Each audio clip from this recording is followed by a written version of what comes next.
From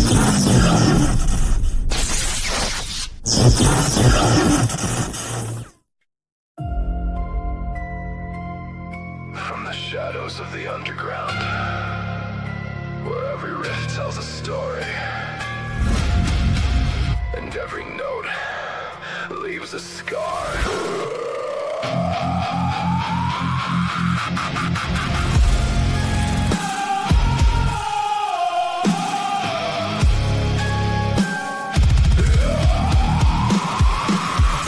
Records, legends, and lore, breaking down classics and so much more. Metal, goth, punk, and everything between, exploring the music that shaped the scene. Maniacal music, music.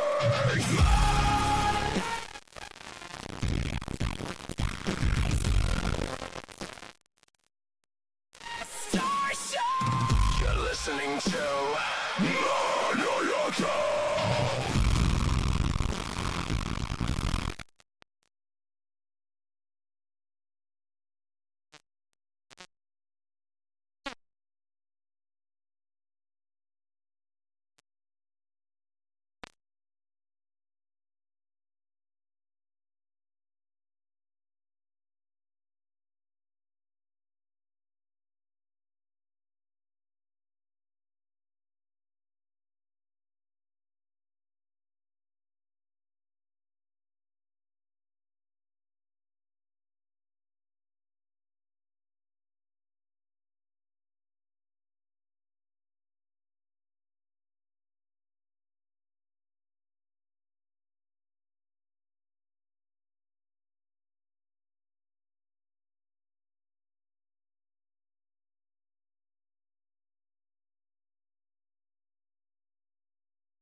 So why am I talking about it?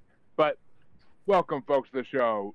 Jake Maxwell, simply put, musician, because he's done so much different shit with his career that I can't even begin to fathom and sit here reading off the list.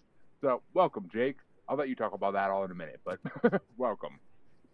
Thank you. I'm super excited to be here. I know we were kind of playing like scheduling tag for a little bit. And I apologize about that, but I am like super stoked. I've really been looking forward to this.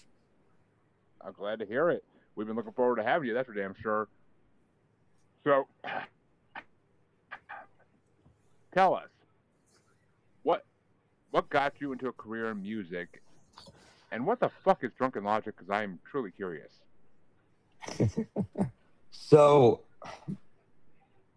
first off, my dad was a DJ at Studio 54. Besides, my mind works on a daily basis, but you know. So let's start there. My dad DJ'd at Studio 54 during like the time, right? Like, and has always told me that movie that they made that I watched when I was old enough apparently doesn't come close to some of the shit that he saw. So music has always kind of been something I was drawn to. I'm also autistic, and so when I was nonverbal, music was a way I was able to describe and things, how I was feeling, how I wanted people to know what I was feeling. And so maybe if I couldn't always find the words, there was always a song that I could play for someone that could express what I was going to. And so after like graduating, right, I didn't really know what I wanted to do. And my dad said that the only way I was going to be able to own electronic DJ equipment is if I learned how to play on vinyl first, like a real DJ. So he made me sit there and learn how to count BPM and like go through vinyl crates and carry all that stuff up and downstairs. And I'm like, you know, thanks, Dad. This is super helpful. But lo and behold, like once I got to electronic equipment, I'm like, oh, wait, he might be onto something here.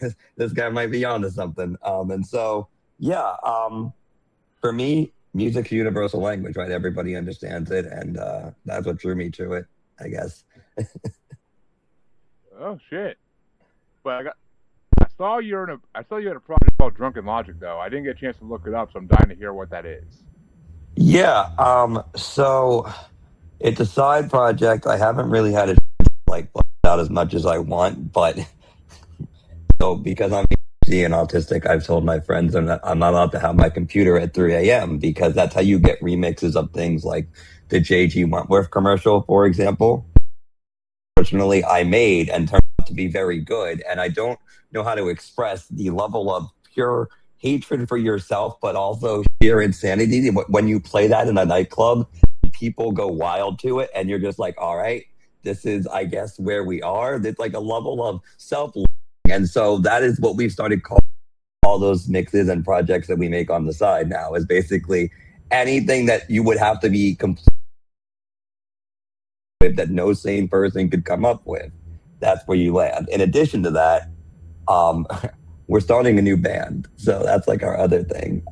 I have been learning drums like throughout my career of playing various music, and so yeah, it's fun. But the easiest way I can explain it is it's anything that me or my friends or our music collective makes that should never see the light of day, but somehow does. You know, I could see that in a club though. Pretty much anything I record. I wouldn't say that, CJ. Your album got massive positive reviews from people we know, and from what I've heard from other people as well that we don't know. So, but I can say I can definitely hear that in a club. JG Wentworth, Right. Get your cash now. Like dude, that song always rocked in the fucking 2000s when it was on TV. Like I fucking love that commercial. But yeah, it was.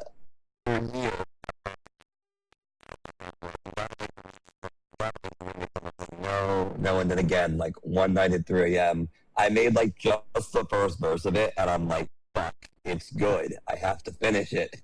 And I said, this is all y'all's fault. And of course, the entire song came out to be like relatively good. And it's like, it was just this every time someone plays it. Because I have DJ friends now that aren't me that play it. And I'm like, I hate that I made this thing so much. But yeah.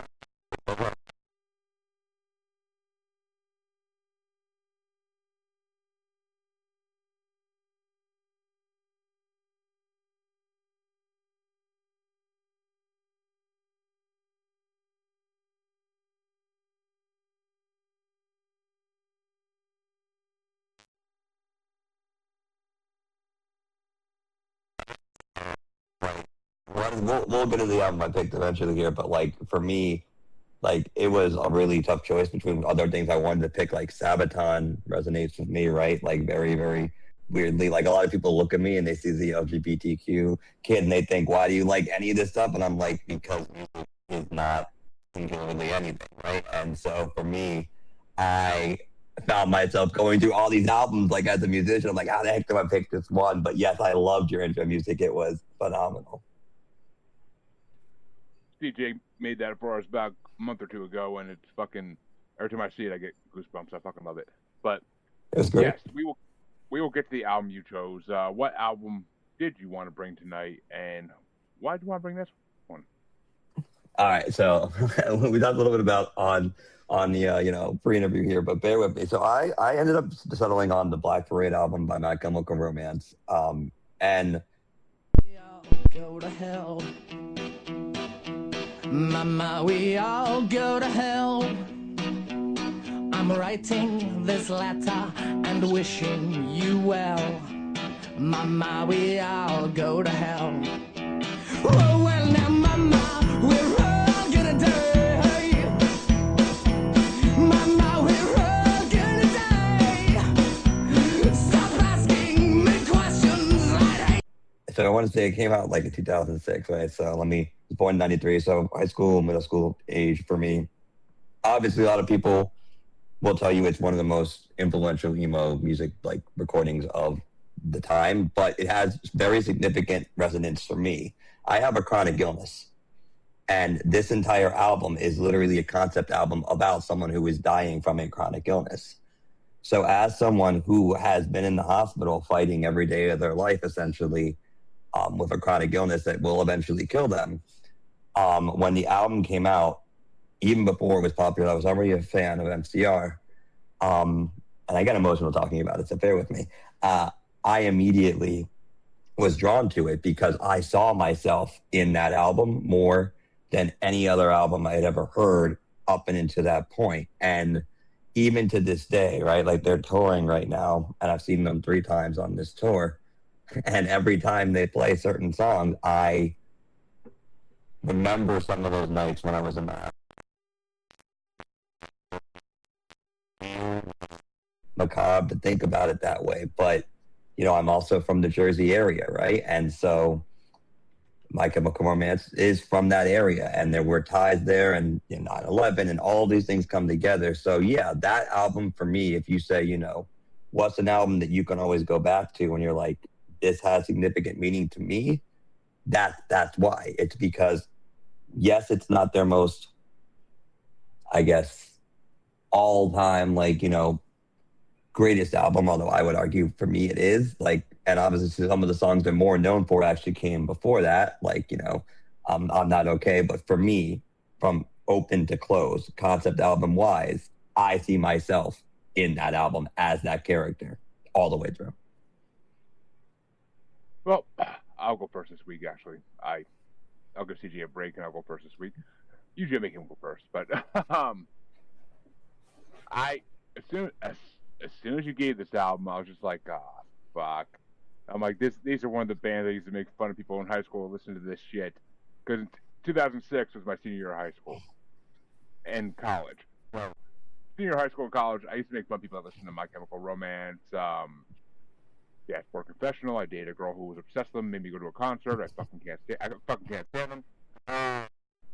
She was a gold digger, so I had no loss there.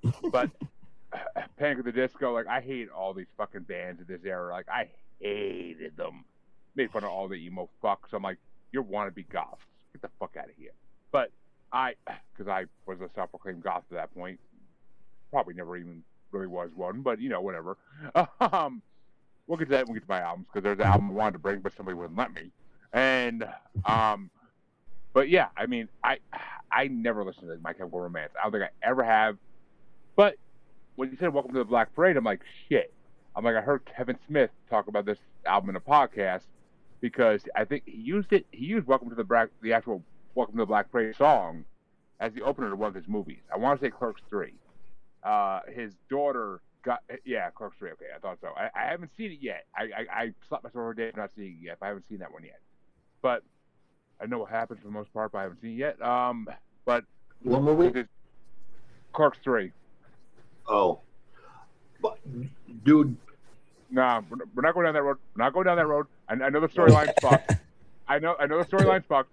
But I'm gonna say I love Kevin Smith, but fuck him for Clerks 3. Okay.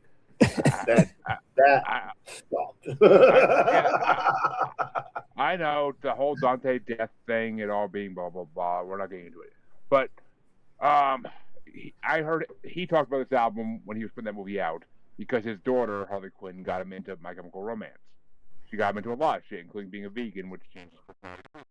But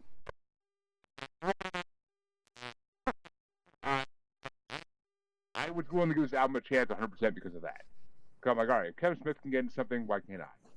And I'm not going to say I hated this album. I definitely didn't. I actually kind of liked it to a degree, but it was just not my type of music by any... I mean, Sabaton, fuck, if you brought Sabaton, I would have been in heaven. But My Chemical Romance, not my genre of music, 100%. I listen to a lot more bands nowadays that sound like them than I ever would have back in those days. But, because, I mean, I listen to so much music nowadays, it's ridiculous. So many new bands I get into that. And even the one I mentioned before the show started, Nailbite, they even have, some inklings of My Chemical Romance in their music. So I can kind of, out of that style at least. But, so I can kind of get behind this album somewhat.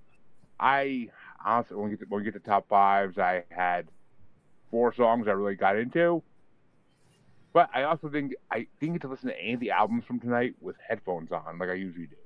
So I may have missed a thing or two.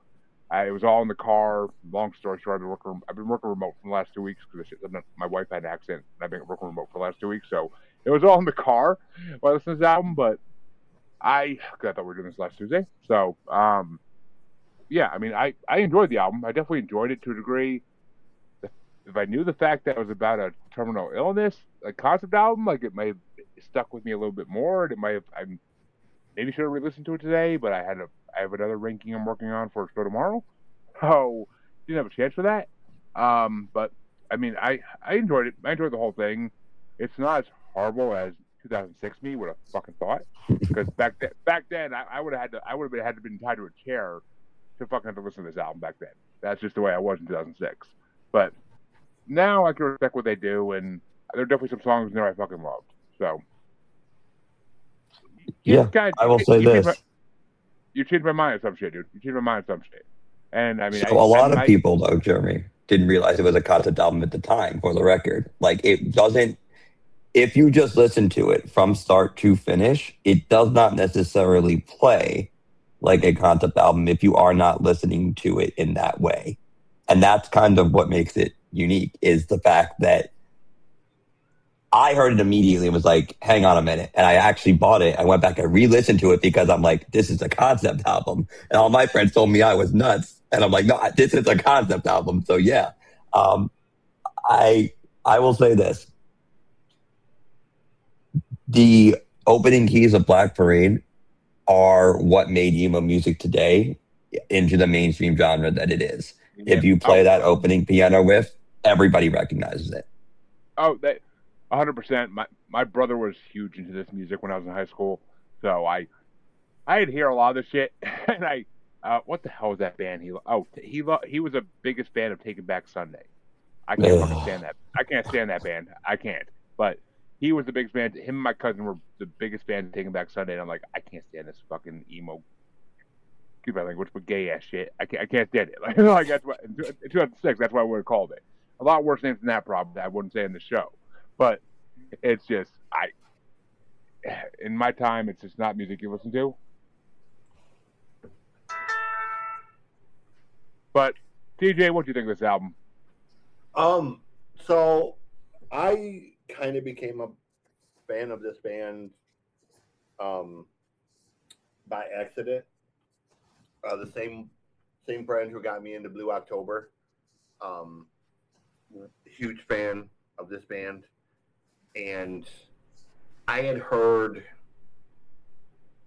a couple of the songs, I think, off of Sweet Revenge. I think I'd heard This Town Isn't Big Enough, something like that. Or no, it might have been from the first one. I don't know. But anyways, I'd heard a couple of songs and wasn't someone I listened to. And then we took a road trip. And Laura put this on, and I was immediately struck by, while it was emo-ish, per se, this really was a Queen record. This was, bombastic and grandiose, and it was a record that Freddie Mercury would have sang and performed. And I know people are going to say, oh, that's, yeah, blah, blah, blah. But I'm telling you right now, solo Freddie would have performed or sang this fucking record, okay? Freddie would have been a fan of this record. And that made me love the record because there's so many moments on this record that remind me not really of the emo stuff, but just what Queen did, what bands, like what Jim Steinman wrote a lot of the Meatloaf type of stuff and a lot of the stuff for Bonnie Tyler. It was almost Broadway in a way. So it definitely, you could tell it was a concept record because it had that sort of, style of a concept record. So I've always been a huge fan of this record because, I love big bombastic music, obviously. So, now that you say that, now that you said that, CJ, I kind of can picture that. I kind of can picture like Freddie Mercury doing this type of album. Yeah. Like it kind of like as soon as you said that, like the wheels just spun and clicked in my head, and I'm like, Oh yeah. holy fuck, he's not wrong. Like it easily could have been in. Folks, for more on Meatloaf and musicals, come back in a couple weeks, okay? But yeah. But I just did that homework on Tuesday, for God's sake. But yeah, I was gonna say that's Tuesday's show, isn't it? Thursdays next week. We have a double header. We have a double header next week. Oh yeah, it was supposed to be. I'm sorry, we're Thursday. Yeah. We're supposed to be Tuesday show. Yeah, it's we have a double header next week if I can actually get a hold of our Tuesday guests. Working on that. I already used like two social medias to try to get a hold of them. Like, what the fuck? But anyway, what would be your top 5 songs off this, Jake? All right. So before I do that, just want to loop back around on something that CJ has said that I think is important to actually bring up. So the inspiration in part for the album was Queen and Pink Floyd, believe it or not. Right. So, and if you don't know exactly how this album came to be, if you guys will allow me just like a brief moment for some history. This was actually intended. Right? Yeah, so this album was actually intended to be MCR's like last album. It was written as intended to be like the last record they were going to record, and a couple of the songs on the album actually in the process of being written damn near caused the band to break apart. One of them actually was written at a haunted house, I think it's Sleep actually, quite frankly, was written from Gerard's nightmare. And so when they set out to do this album, they wanted to, almost like CJ said, become bigger than just this emo band that screams about how awful everything is. And that kind of split their fan base. It really did. In the moment, there's actually several like critic reviews that gave this album a 1 star, said it was the worst emo album ever made. And imagine having to be that guy today, right? Like, I mean, you know, they like that's a swing and a miss. So, and not to, you know, give too much away, but there's a lot of crossover with the albums you guys sent me, which I loved. And so what I will say is this, if picking 5 songs off of this album has always been difficult for me, right? Because for me, is it my 5 favorite songs, or is it the 5 songs that I think are most influential? And so I'll run them down and in no particular order, but obviously Welcome to the Black Parade has to be on your list. I mean, the opening note to that alone, single-handedly, doesn't matter where you are, you play it, people recognize, okay, they may not know the song, they may not know the band, but they know what it is. And for that reason, that has to be on your list. I also think that the vocals on that in particular were very Queen-esque. It was structurally closer to anything that any emo band that was playing Warped Tour did, like Queen and genre, than anyone at that time. It kind of reminds me of March of the Black Queen. Right. And so they gave, with Black Parade, they essentially gave a runway for all these other bands that had been brought up to then also be able to step out of the genre that they had kind of pigeonholed themselves into. For that reason, Black Parade obviously, you know, has to be on there. The next 4 is where things sometimes get weird for me. And I don't know if we discuss after each song, but I'll just run the list. Mama, for me, is special because a lot of people don't realize that the woman screaming on that is actually Liza Minnelli. Like, Liza Minnelli is the female vocalist in that song. And for me, that's always been a fun little, like, side tidbit that, like, you know, people are like, wait, that Liza Minnelli? Yes, that Liza Minnelli. Like, they, you know, MCR got her to do screaming vocals on Mama. Is there another Liza Minnelli? People in my sphere couldn't wrap their head around why that would be like why she would be on the album. And I had to be like, why not? Like, why not? Exactly. And so that's on to me. Go ahead. I was going to say, and to answer your question, Jeremy, yes. In the queer community, there are thousands of Liza Minnellis. Not fucking drag queens, dude. The real Liza Minnelli. But well, tell them they're not Liza Minnelli, okay? Like, And Me with a few drinks probably would, and it wouldn't end well. But anyway, go on. so then, I always like Famous Last Words. It's the closer on the actual album. It kind of puts together the thesis. The line to me, that I'm not afraid to keep on living chronic illness. Like,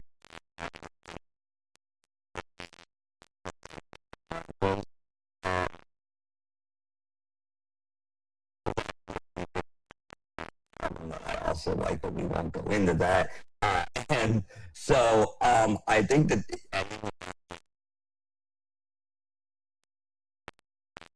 Fun fact about it, it actually wasn't originally called Famous Last Word. It was originally titled The Saddest Music in the World. And it was written about Mikey, like, being done. And, like, this was how the album was going to end. This is how the band was going to end. But it became a lot more. 4 and 5 is where I get a lot of flack from a lot of people. I happen to like Cancer, the song. I think it's a very powerful song. I think that because of the life that I've lived and the hospital stints that I've done and the amount of times I've been told I shouldn't still be alive, like, and also having lost many people to cancer, this song's always hard to get through. But it to me, when I talk about an album and a song that maybe doesn't always have to make me feel happy, that I resonate with, that's it. Like, that's on there. And then Teenagers. I mean, it's the one song on the album that doesn't actually fit the concept album, but for me, it's like an angsty teenager. I was screaming this thing all the way up and down every place I could go. And so, it's always been hard for me to narrow it down to 5, but, like, if I had to, those are them. The whole album to me is good, but those would be the 5 I would pick as, like, just going through what I have gone through.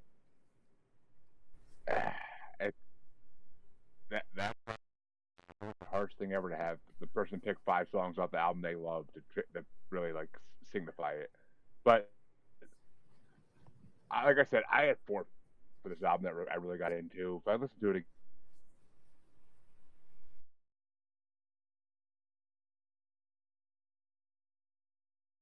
I fucking love that song. That song, I kind of really I fucking love Sleep. That's a great song. My number 2 had to be Welcome to the Black Parade. That's the one song I knew off this, because who doesn't know that song? And like you said, it's one of the most memorizing songs of all time for this genre, at least. So, yeah, I've heard it before. And Mama was my number 1. I fucking loved Mama. And the fact that you say it's Liza Minnelli fucking just makes me like even more, because I love Liza Minnelli. So, 100%. This is the first time My Chemical Romance got brought in the show, obviously. So I'm not hating it. People can bring on other albums they've done. I'm not going to complain about it. I would listen to them. So there we go. 20 years ago, me would probably be like, what the fuck is wrong with you right now? But mature me recognizes what shit is beyond just stereotypes. So I'm fucking down for it. But CJ, what were your top songs for this, if you had any? Number 5 for me is The End. I love that song. Famous Last Words is number 4. Welcome to the Black Parade is number 3. Mama is number 2.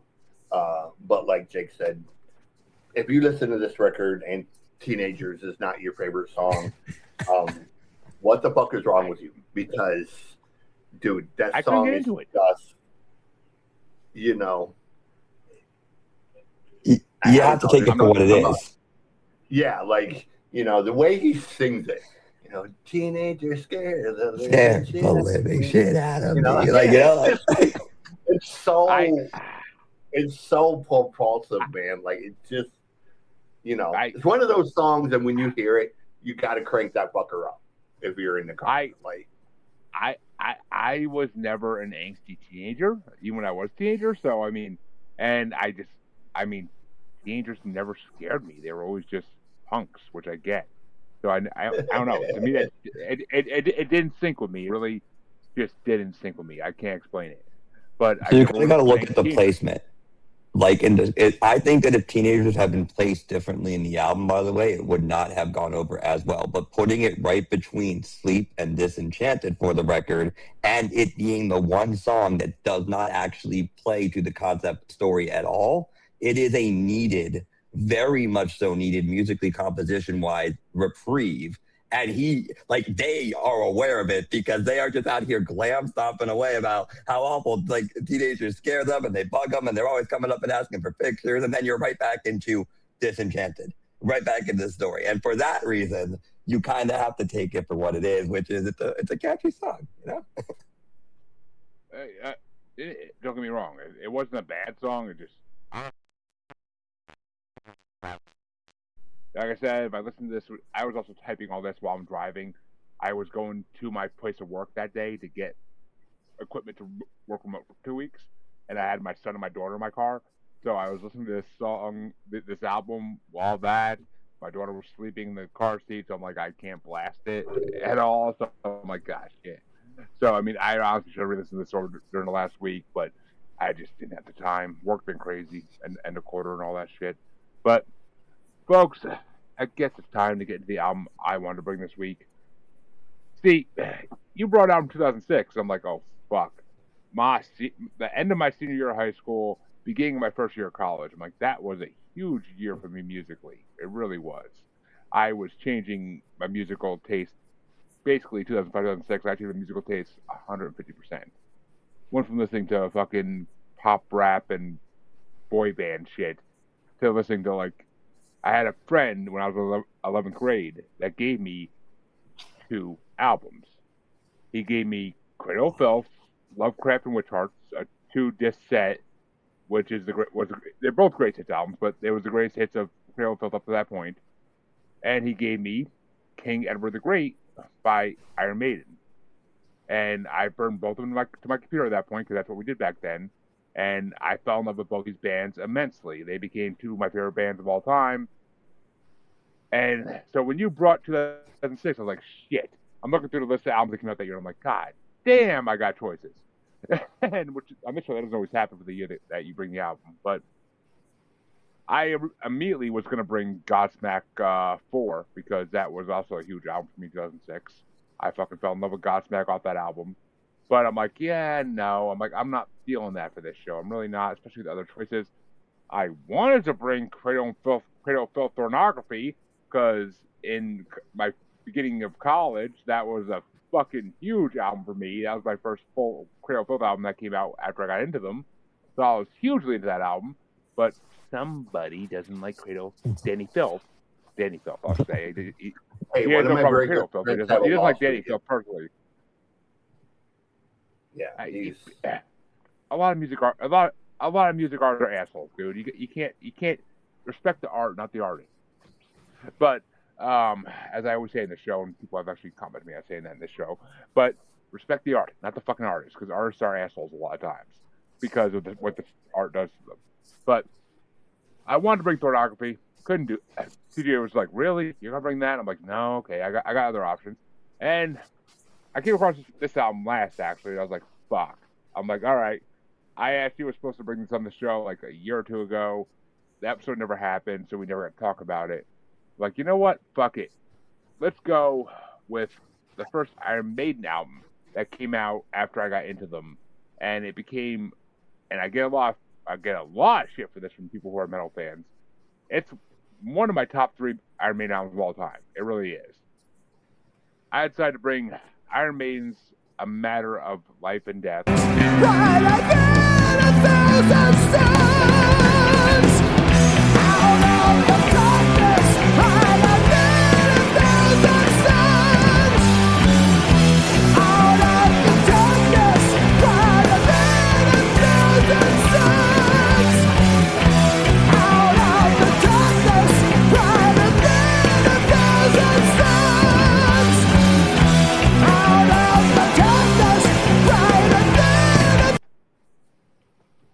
I used to listen to this album back in the day when you actually had the album in your car, which actually, do I have it? Because I actually just found all my albums here today. I'm guessing it's not going to be in here because there's a lot more rap in here than I would have listened to in those days. And a lot more current albums than that one. No, I'm guessing it's not in here. But probably my big book of records, my big book of albums somewhere in the closet. But A Matter of Life and Death I used to listen to on the CD. Like, I burnt the shit out of that CD, like, listening to it. I had to copy it a couple times because I fucking kept, like, making it scratch and shit. But I used to listen to this album from start to finish constantly. It's honestly one of the best albums of all time to me, of any band. Like, it's one of the few albums I can listen to from start to finish and actually never skip a song. It's kind of a concept record in a way, but not really. It's just about war in general. So it's, I love it. It was my real introduction to Iron Maiden besides King Ever the Great, which had all their hits up to that point. So, I mean, I love classic Iron Maiden from the 80s, 90s, but this album just blew me the fuck away. It's one of the best albums I think they did. I love Bruce on it. I love fucking everything about it. It's just, every song has great lyrics. Every song has great guitar, drums. I mean, nothing about this album is ever wrong for me. And I'm honestly just happy I get to bring it on the show finally. There are so many albums I could have brought from that year, but this album just stood out. I'm like, I need to finally talk about this shit. Like, this was such a huge part of who I was for a long time. It changed my personality completely to listen to albums like this, and it just, I haven't gone back. So, A Matter of Life and Death, folks. It's about fucking time I get to bring this on the show. The one after this, Final Frontier, will be on the show eventually because that's a fucking amazing album too. But it's another fucking front to back album I can do any day of the week. But this album, even listening to it a week ago, I was listening to it with my remote set at home, like with headphones on, and I was just like, oof. Actually, no, I was listening to. I didn't figure out that my headset could actually plug into my work computer at that point. So I was listening to it on my cell phone while I was working, and I was like, even on a cell phone, this fucking sounds incredible. So I fucking love it. But Jake, I know you said you had opinions about both albums, so I'm dying to hear what you thought about this album. So, fun fact, I have actually listened to both of the albums that we're going to talk about previously, and I have some interesting takes on them both, starting with this one. I also am an Iron Maiden fan. This album, for me, I can listen to it, like, from start to finish as well, but there's definitely some songs that are more hit than miss for me. I think every person who's an Iron Maiden fan will tell you this album is about as split amongst that fan base as you can be in terms of people who love and or hate it, as I understand it. I was not into Iron Maiden when this album came out. I got into them a little bit like afterwards. And so specifically the Reincarnation of Benjamin Vrieg, that song for me, and particularly the PR that they did for that with the album release, creating a website, to look for him with the fake cousin and everything, and essentially doing a viral push for the album before social media existed, knowing full well that their fan base would buy into it and do it for them. That, like, to me, blew my mind. And so, one, I like that song, but two, the fact that Iron Maiden was so far ahead of the curve in terms of knowing how to essentially work their following to help them build and steamroll like promotion, I thought was incredible. The thing that I think will get me the most flack is at least in terms of my top 5, like, I don't include Different World. And I know that that's going to be an interesting take, but for me, I think that the album kind of stood on its own as a reputation for having long, heavy, more ambitious stuff, and I kind of felt that one was the most Iron Maiden generic of the bunch. And so, like, if I had to give you my other 5, that's actually not on my list either. I said that's not on my list either. So yeah, you're good on that with me. I felt like that was. I don't like the way. That's the one song where I really don't like the way Bruce does the chorus. So I mean, I get why. Like, I guess just he's trying too hard with that chorus. So I 100% get that. We'll definitely let you get to the top 5 in a minute. Don't worry about that. But yeah, I mean, See, that was the thing. Is like 2006. When you said you were in high school in 2006 when when you wanted to bring My Chemical Romance, I was like, oh shit, he's the same age as me, like or close. And I'm like, and then you tell me your age, and I'm like, fuck. No, we're a good 6 years apart. You were in fucking middle school when I was in high school, so yeah. But still, I mean, 2006 to me is defined by this album. I had a 45-minute drive back and forth to college every weekend, so I used to fucking blast this album every weekend on my way back and forth to college. But before we get into our top five, CJ, what do you think of this album? I could give or take Maiden. I mean, I know who they are and what they stand for, yada yada yada, but I'm not really the biggest Maiden fan. They're one of them bands that they're just kind of there, you know.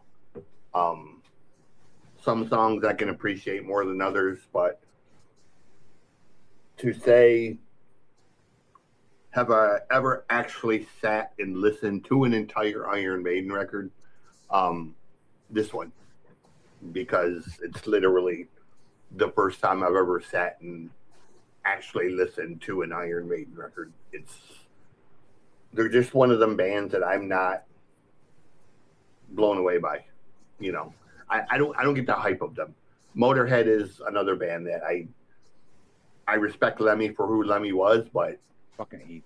I hear Motorhead and I'm just like, it's a bunch of noise. There's nothing about Motorhead that was that musical or that, you know, that made me want to listen to them other than they were just loud, you know, and that's, again, not really a thing to me. So this one had its moments, you know, it had a few songs that were decent that I would probably listen to again, but you know, that's if they came on. Somebody else would have to put them on. I wouldn't put them on, but if you know somebody else did, I'd probably listen. See, I feel the same way about Motorhead. I'm not a huge Motorhead fan. I'm really not. I just can't get into them. I mean, they have some great fucking songs. Ace of Spades is one of the best songs of all time. Don't get me wrong, but Maiden just this is the second album of Maiden that got brought in the show. I think Power Slave was the other album, if I'm not mistaken. It had the pyramids on the cover. I know that. I think it was Power Slave, but Maiden has been really focused on this show at all. So this album I had to bring it on though. It's fucking Matter of Life and Death. It's fucking it's just stories. I like concept records and I like fucking stories and songs, and Iron Maiden excels at that. I can't hear fucking Bring Your Daughter to the Slaughter or Run to the Hills without getting a little bit of a chub. So, you know, it's just the way it goes. Like, Maiden had a huge part in my life. When I was getting into metal, VH1 used to do those countdowns back in the day of like the top 50 metal songs of all time, blah, blah, blah, the top 50 headbanging songs of all time. Maiden always had a few songs in there. Like, so I used to fucking, that got me into Maiden huge back in the day in high school. But as far as top five, I tried to not to remember the whole album. So I have one honorable mention, and that is The Pilgrim. I think it's a great story song. I think it's a really good fucking everything. I've tried on all these songs. Some of them are fucking incredible, so I'm not going to keep saying that. But The Pilgrim's a really good story song. My number five was For the Greater Good of God. Because I am a huge, as anybody who knows me and knows my podcast knows, I'm a huge hater of organized religion and a huge skeptic of religion in general. So, For the Greater Good of God Iron Maiden hits on religion a lot, and the fact that they actually would write, he gave us life for us, he fell upon the cross for all those who would never mourn his loss. Like, it's kind of funny in a way. It's kind of funny in the way Bruce does things. So I fucking love it. My number four was These Colors Don't Run. Like, if you're ever about to be in a fight or in a hard situation, that song will pump you the fuck up. Like, these covers don't run for Cold Bloody War. Like that's fucking metal ass lyrics. Because once again, it's just like Maiden has these songs that will like make you want to fight somebody, and Out of the Shadows does that for me as well. Two is Thousand Suns, because I always felt like it should be a Superman theme song. To me, it should be like they should have a Superman movie and have that as like the fucking theme of it. But my number one, and you brought this up earlier, Jake, but my number one, Bringing the Bend Break, is just oof. I love a good story song, and that one's like 8-9 minutes long. It's fucking perfect. It's fucking perfect. And like at the end of the song, we talk about Bedroom Break, and like the way he fucking like sings that last note on Hell for like a minute straight, just fucking gives me chills. Like Bruce Dickinson's one of the greatest singers of all time, in my opinion, and I fucking love the way he hits that note. Like there are so many songs where he just can hit everything perfectly, and people don't respect him enough. Like I feel he should be on the list with he's not Freddie Mercury, but he should be on the list with Freddie Mercury at some point. He's got a great voice. He always has. Even as he's getting older now, his voice is still fucking prime. So I gotta get that. I mean, how could anybody not respect Iron Maiden? They have their own shit, for God's sake. So they've been around forever. They're like the Rolling Stones. They're one of those bands that's never gonna fucking die until they actually literally die one day in the possible near future, but hopefully far away future. I'd love a couple more albums. Just saying. I haven't got a chance to listen to the last one, the Japanese theme one. I haven't got a chance to listen to it yet, but I would love them to be around for a couple more albums still. But Jake, what would be your top songs of this album? So number 5, I picked These Colors Don't Run. I like the song. I like the composition. The way I approach any album when I'm listening to it is to take my own biases aside about the artist or the band or any perceived notions and judge based strictly on the songs that are put in front of me. The composition, the lyrics, the length, where it's placed. Do I see what they're going for? Is this outside of what they're attempting to do? And so for that reason, I thought that the song, it was, pretty much classic Maiden, right? So like, I thought it was fine. Reincarnation of Benjamin Brigg, I put on there very specifically because it's dark, it's hooky, it's long, but more importantly, it became, like I said, the entire PR push for the album was around that song. And I think that was a really inventive way to do something. Number 3, I had Brighter Than a Thousand Suns. See, that's... Go ahead. I just want to say that. See, the viral push thing, I never knew about any of that. I never knew about the viral push at all. Like, yeah, so fun fact. I literally happen to be. Oh, please! I want to hear about this. Well, so you imagine we're a fan, but what they did was they opened up a website run by the cousin of a missing artist named Benjamin Brigg, begging for help finding him. Full fake biography, like orphan, occult obsession, vanished in 1978, like paintings, disturbing the whole lot, right? And they launched it as a viral campaign to eventually essentially find this guy, and they were going to have a meeting. Everyone was going to show up at a meeting to discuss it and find him. And the time the meeting was set was the day that the album released.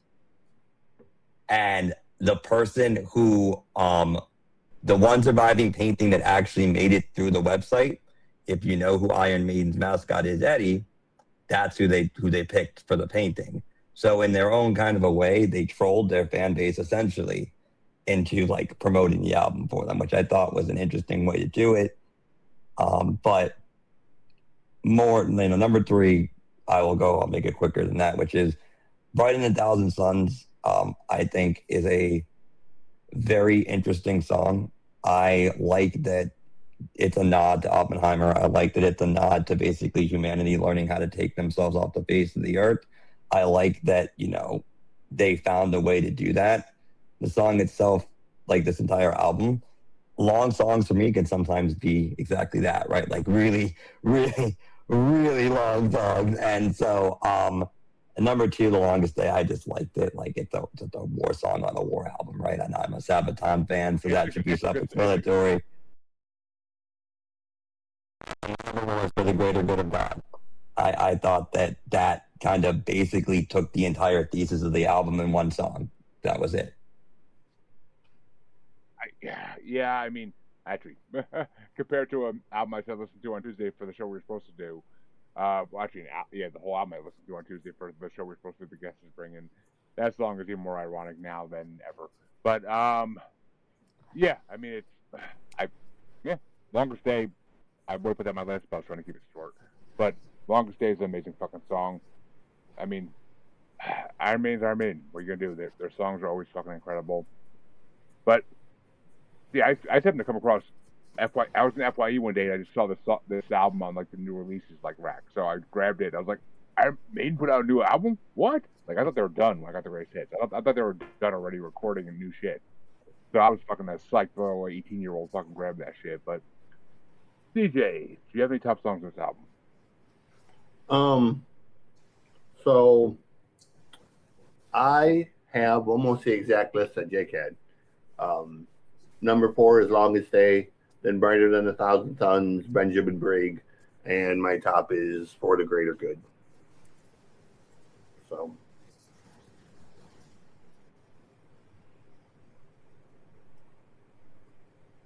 You motherfucker, why are you being a dickhead? Yeah, shit. Well, it may not be the last main song that I ever bring on this show, for fuck's sake, but it's definitely one of my favorites. I fucking love this fucking album. But that means, folks, it's time to jump into DJ's album. What album did you want to bring tonight, CJ? So I brought an album by a band that is no longer together. They are good friends of mine from the East Lansing area. They were a band called Wilson, and they are fucking hysterical. They were one of the most obnoxiously underrated bands. And the first record was called Full Blast Buckery. Then they had Right to Rise. But I chose the third one, which is called Tasty Nasty, because it was a direct...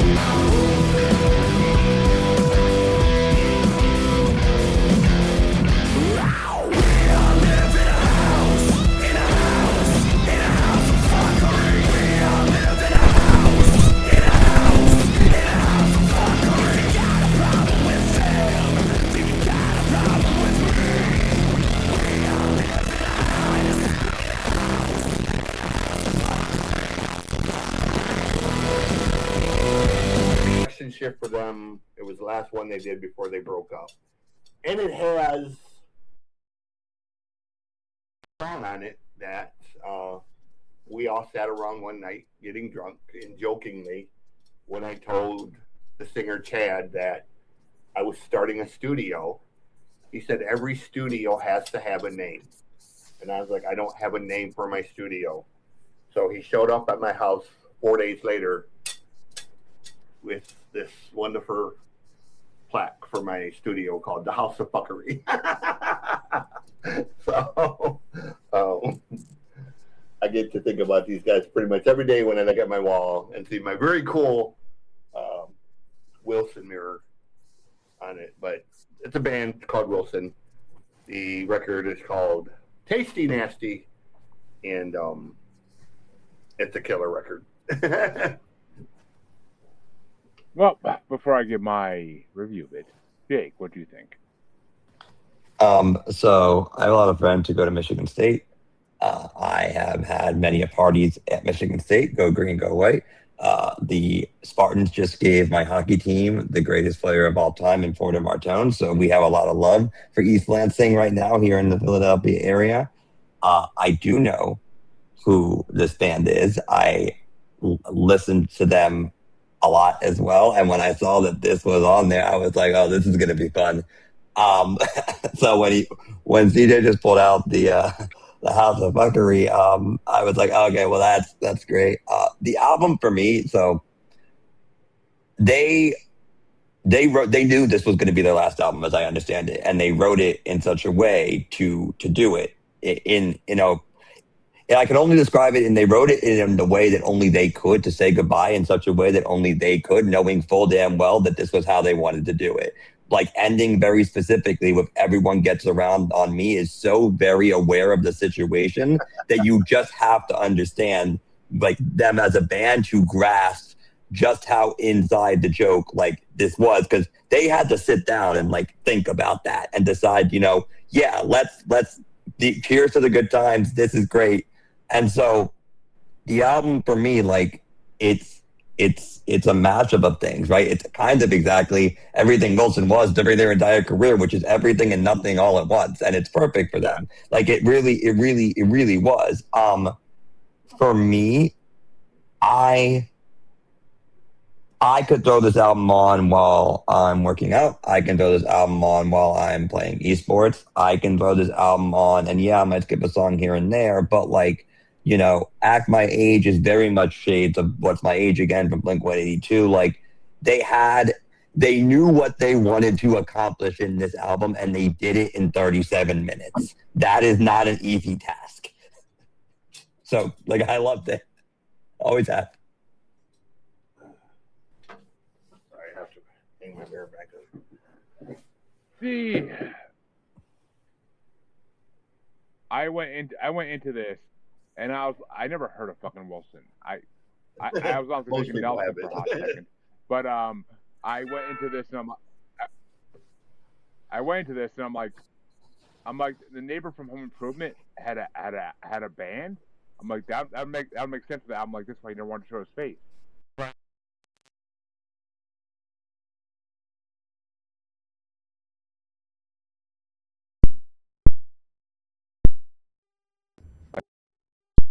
Kind of like Electric Callboy. Kind of like to me like a rock version of Electric Callboy. Like they're kind of like a rock version of Electric Callboy where the songs are just for fun. Like, and I never heard any of their previous stuff, so they may have done more serious stuff before this, but it seems to me like that's what they are. Version of Electric Callboy. And their first record was called Full Blast Fuckery. I mean, so they're a band that didn't take themselves seriously. That's exactly what they were. Funny because the entire band was an inside joke. I mean, referring to like everything about the band was sort of an inside joke between themselves. So, I mean, to me, they party band. They seem like a party band. They seem like a band you put on when you're fucking drinking with friends and you just want to relax. Mm-hmm. So, and I totally get that. I totally respect that. The songs weren't horrible. I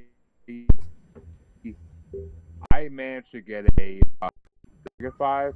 Yeah, I managed to get 5 out. I mean, they're fun songs. I enjoyed a lot of them. I can't say this is the album I would actually put on and listen to the whole thing again. No, fuck no. But the ones I added to my Spotify like list, yeah, if they come on in the car, depending what mood I'm in, or if I had a few, I may listen to them again. But I mean, it's just to me, it's kind of a throwaway album. It's just like, all right, these guys are just having fun. Like, if this come on a bar, I would enjoy it. Am I ever going to take it actually, like, you know, as serious as I take a lot of albums? Then no. I mean, they aren't no Queen. They ain't nothing like that. Which seems to be a theme tonight. Since we keep bringing up Queen, so I'll go with that theme. They're not a band that would go listen to. Like, this is good. This is good, culturally sound, fucking music. This sound amazing. No, it's a party band. It's a fucking. They play at bars while you're getting drunk. That type of band. That's what I see them as in this album. So, did I enjoy it? Oh fuck yes. I mean, I never heard anybody use the term fuckery until I met CJ. So, the fact that they actually had a song called House of Fuckery, I'm like, oh, this is so CJ. I'm like, this is so CJ. But yeah, I mean, they're a fun band. Did I love this album? Not really. Did I like it? Yeah, I liked it enough that when the studio came on, if a few of the songs came on again while I'm driving, yeah, I'd keep playing. But other than that, I can't say it's a band I really go back to or go follow and listen to everything they've ever done. They don't impress me like a lot of bands that CJ has brought on in the past that much. But what are your top 5, CJ? Like a Baller is number 5. That was actually written about a parking valet that worked with one of the guys. Act My Age is number 4. A Dump Truck. Exactly what, the song talked about. Just, it was their version of Sir Mix-a-Lot, basically. Um, Number 2 is Fuck Up My High. But number 1 is House of Fuckery, because it just, one, it's what I call my studio, and 2, it's got the most singable, We all live in a house fuckery. But I mean, it's a cool song. The way he sings it, I got a cousin. But that's my top 5.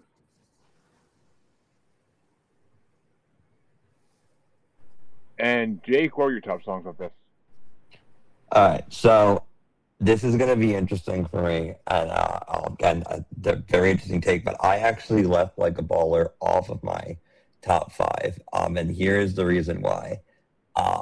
Personally, I really like the song, but if you listen to the album a second, a third, a fourth, a fifth, a sixth, a seventh, an eighth, and ninth, 10th time, you kind of gets lost in all of the other songs. It's like you've heard it. It's kind of, then for that reason, Yeah, like I left it as an honorable mention.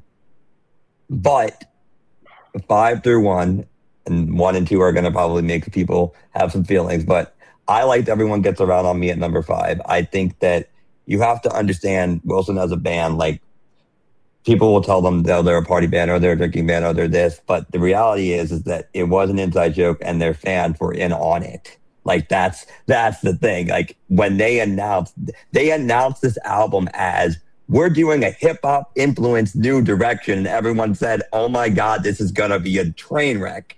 And like, it wasn't. It was exactly what they wanted to do. And so for them to sit down, to write that song, to be able to get through it, and, not a lot of bands can kind of choose how they say goodbye, or how, for that matter. And that, to me, I thought was, as a musician, something I genuinely appreciated. So that was my number 5. Number 4 is Fuck Up My High. That is, to me, one of the more emotional songs, right? Like, it's there. As someone who DJs as well, like, I am responsible for ensuring people's highs don't get fucked up. So I resonated with the song a little bit, being like, yeah, I know what happens when that. So, like, I like that. Number 3, House of Fuckery. That's like peak Wilson. That's a carryover from albums 1 and 2. That's just like them, kind of what I like to call, like, an artist's like signature calling card. There's always a song almost on every single album that kind of like a space back that if everything else implodes, like, there's at least one thing that the band can say, well, this is what they're known for. I felt that was their version of it. I have Dump Truck as number 2. It's the thesis of the entire album, and for me, like, you can't really talk about this album about it. And I actually listed Spanish Coffee as my favorite song on the album. I think that it's the single most interesting 2 minutes that the band ever put on an album, quite frankly. And for that reason, I listed it as number 1. All right, and I had something I fucking just lost it. Okay, yeah, I lost it completely. Well, actually, okay, no, I was gonna say, you know what's funny? My 1-year-old loves the fucking Wiggles, and I'm a huge fan of the Wiggles now too. That I have watched more than I could ever think I ever watched before 2 years ago. So the Wiggles, and that is not the Wiggles that they do like at nightclubs and shit in Australia at dark. And the funny thing is, this band reminded me more than anything of that band that the Wiggles do after dark. Which, for those who don't know, my wife pointed out to me a while ago, Captain Feathersword sounded like a fucking moose. So, yeah. But, interesting fact about the Wiggles. Captain Feathersword and Spock. Anthony. Captain Feathersword and Anthony are both kind of like mooses. So, yeah. Or horses, however you want to put it. But, my wife pointed out to me at one point, and now I can't see it every time I watch the Wiggles. But for this album, Like a Baller was at number 5. It was they wanted to do a hip hop themed album, they 100% nailed it. Like a Baller is an amazing song. Money, Money, Money was a fucking fun ass song, so I enjoyed the shit out of it. My number 3 was Summertime Treat, Casey Nasty. That was a fun fucking song. Almost kind of remind me of Cottonmouth Kings Hit Rock. But my number 2 is My Hustle. That was a fucking. You know what? Actually, it kept making me think of John Cena. I don't know why. I mean, maybe the hustle, loyalty, respect thing, but it kept making me think of John Cena. John Cena sucks. John Cena sucks. I had to do it. I had to do it at least once. Dude, that was so me back in the 2010s. My last time I watched wrestling when the Rock and Cena were facing WrestleMania. That was totally me.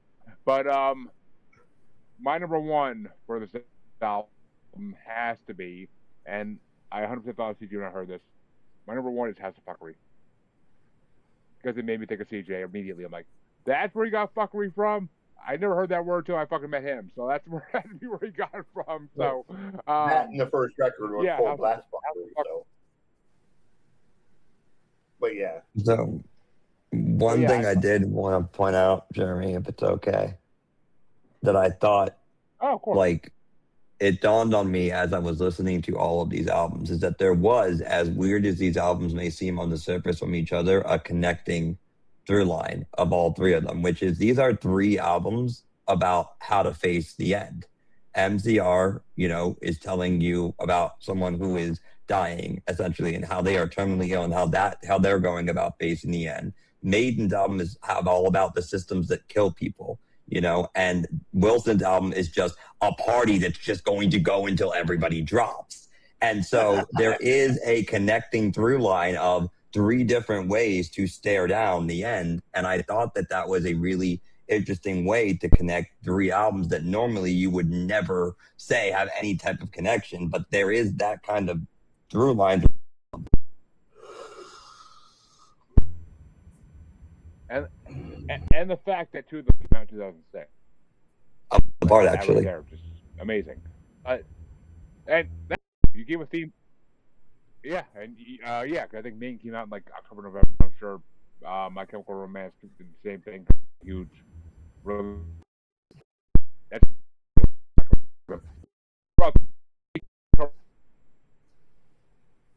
as well. Actually, Arcbeat is kind of album about the end. Well, was that real filth or no? Of which one? Cranial Bills. I am not, but I imagine I'm going to be soon. I don't know. I have to look it up. Are you? Oh, Christ, mate! This heat's fucking my internet up so bad. It's all good. Are you a fan of them? I'm not, but I'm looking into that. Like, I don't know enough about them yet, so.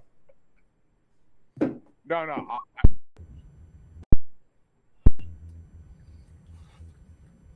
Fuck that, dude. It's fucking 90 degrees. It's 67 degrees out right now. No, it's fucking not. It's right now. But,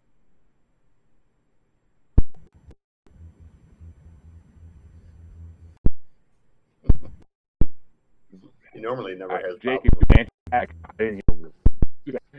No, you're cutting in and out on me, but that's okay. You're frozen on our end. I'm wrapping tomorrow.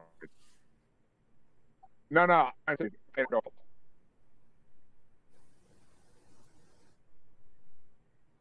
me? I got nothing. Goddamn fucking heat. Yeah, it's been brutal. That I got that part. I got the heat part. It has been brutal. The heat has been bad. But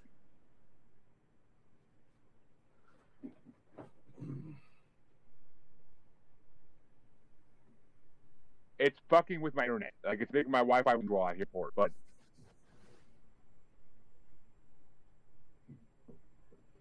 okay.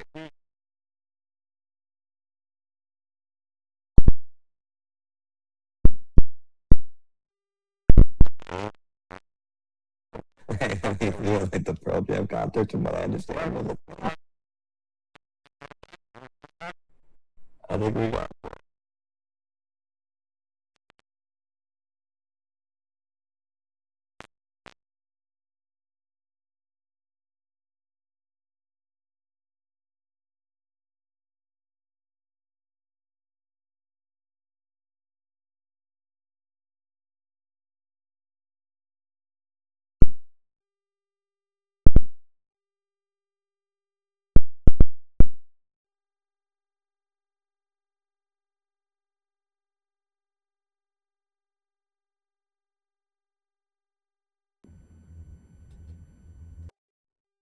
It's been around for like 30 years. You definitely need to.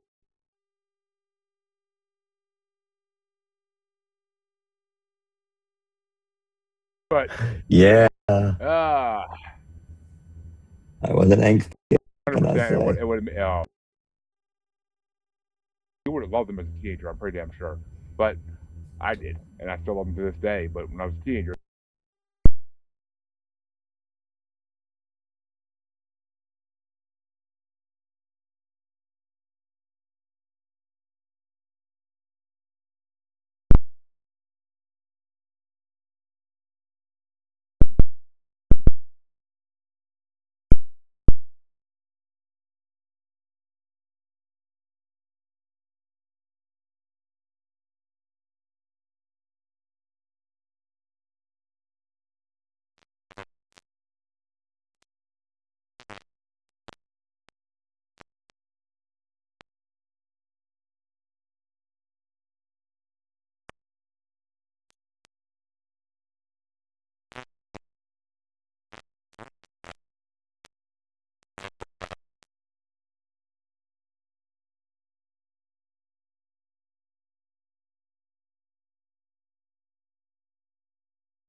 I'd We'll love definitely to. have you back on again. I got you on Instagram, so I can reach out to you anytime now and fucking get you back on. We're booked out. We actually filled up till September as of this week. So we're people hear the show and they want to be on. What can I say? But I appreciate that immensely. But CJ, where can they find you? I am everywhere on the Fachi Book, the TikTok, all streaming services. If you want to hear the debut record, which is called Neon Exodus, it is a sci-fi synthwave concept record about Earth burning up and escape to the new planet. You can find that, or coming up July 10th is the official release of the punk record. It's a ska punk record called Love Songs for the Mentally Impaired.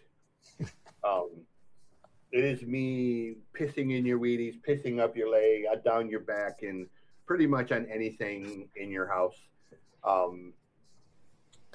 First single, hashtag fuck you. But due to a recent event,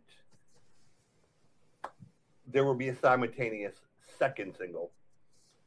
We wrote a brand new song at the very tail end of this because somebody made a comment about my daughter, and it pissed me off and lit a fire under my ass.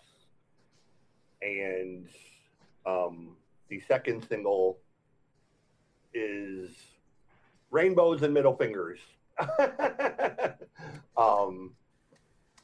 It is a song about everything you think it is.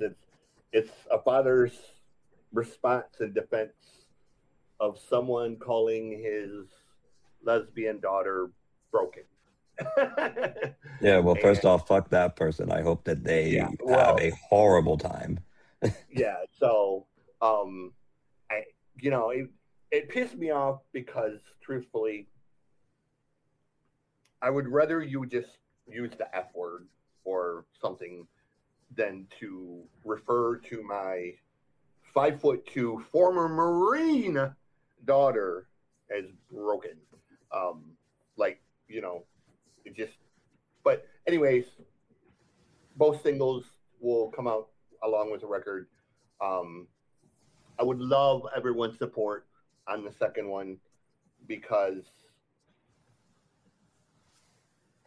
it's a subject I've kind of never taken a stance on personally because I'm not part of the community, and it was one of them things where you do what you do. But now I'm going to make it a fucking point to be part of the community.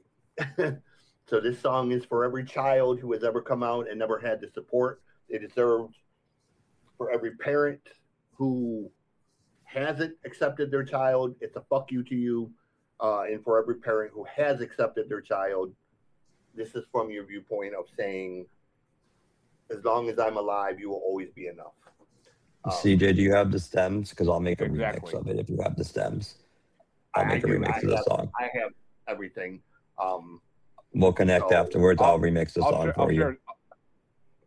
Yeah, but yeah, I'll share. I'll just say I'll share his Instagram with you, CJ.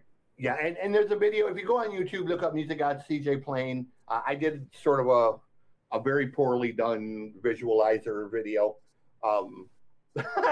You know, I'm not great at doing videos, but you can look up the video. You can't miss it because there's a logo of a punk with a sign, holding a sign that says "Rainbows are fucking beautiful," and that's going to be my next tattoo. So, you know, anywho, you can find me everywhere. Music God CJ playing, you know, or just CJ playing on streaming services if you're looking for the music. But please support this song. If you don't support anything else I do, support this single to your friends, your family, because, like I said, I'm leaning into this one. I will be at Pride parades with T-shirts. I will be, you know, if you remember that free hugs guy, that's going to be me going forward. So, you know, that's sorry. That's my speech for the day. And folks, if I think this episode drop, oh, it's all good, dude. Oh.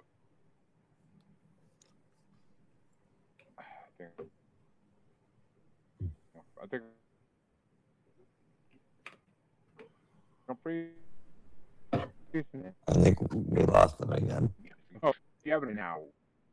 There he is. We talk about it. Fuck me. All right, there it is. Folks, if you haven't heard by now, we talk about Neon Exodus on the episode that was released July 10th. So, in that though, you can check out your maniacal music musers. On Facebook is Squatchy Large. On X and the Gram is at Juggalo Bastard. And of course on YouTube. For those interested, that's YouTube as Maniacal Music Musings. See everything done. 3 plus points on YouTube. Everything is there. Once fucking freezing. But once more, we'll thank Jake for coming on. The audio hopefully caught. But we'll thank Jake on and catch us next week, folks. Until then, have a good one, everybody. Peace.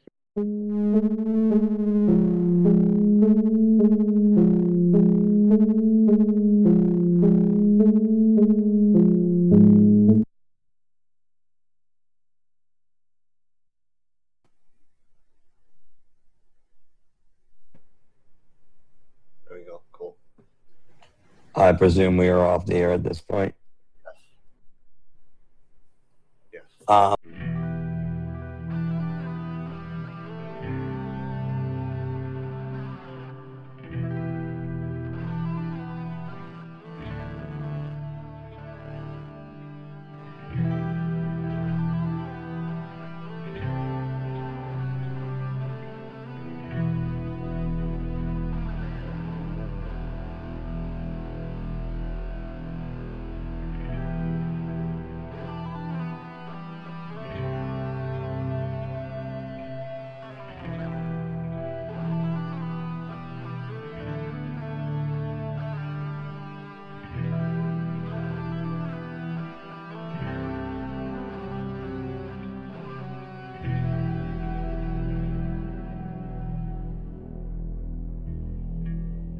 Let me tell you about my life. Let me tell you about my dreams. Let me tell you about the things that happen, always real to me. Let me tell you of my hope, of my need to reach the sky. Let me take you on an awkward journey. Let me tell you why.